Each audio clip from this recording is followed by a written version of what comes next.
প্রতিদিন রাতে খাওয়া দাওয়ার পরে রাজা যে শরবত খান তাতে ঘুমের ওষুধ মেশানো থাকে। তাহলে তুইও ব্যাপারটা জানিস? প্রতিদিন রাতে মহারাজ ঘুমিয়ে পড়ার পর ডাইনি কোথায় বেরিয়ে যায় আর ঘুম ভাঙার আগে আবার ফিরে আসে।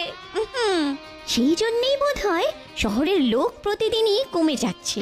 সেদিন সন্ধ্যায় রানী এলে তাকে জিজ্ঞাসা করলাম, আচ্ছা রানী, তুমি প্রতি রাতে কোথায় যাও? ও, তুমি সব জেনে গেছো? যাও, পাথর হয়ে যাও।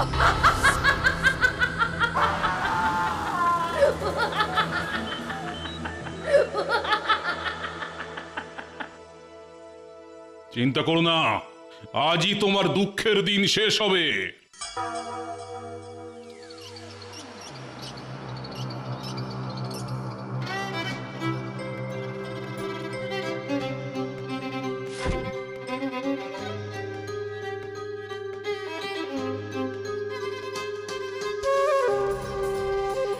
হে শয়তান, আমাকে শক্তি দাও, তোমার জগতে ডেকে নাও।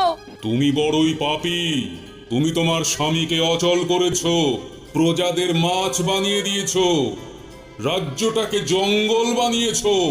যাও, আগে ওদের আগের অবস্থায় ফিরিয়ে আনো। আপনি আমায় যা করতে বলবেন তাই করছি।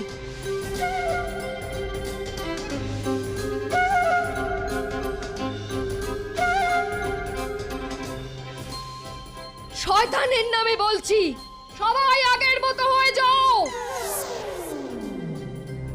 হে শয়তান, তোমার সব হুকুম তামিল করেছি, এবার আমায় কি করতে হবে বলো?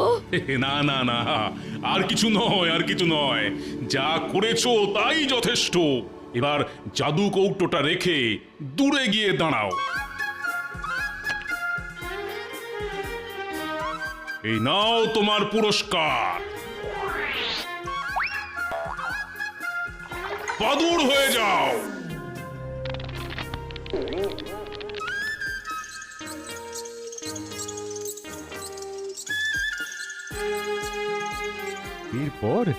এরপর রাজা জেলেকে প্রচুর পুরস্কার দিল।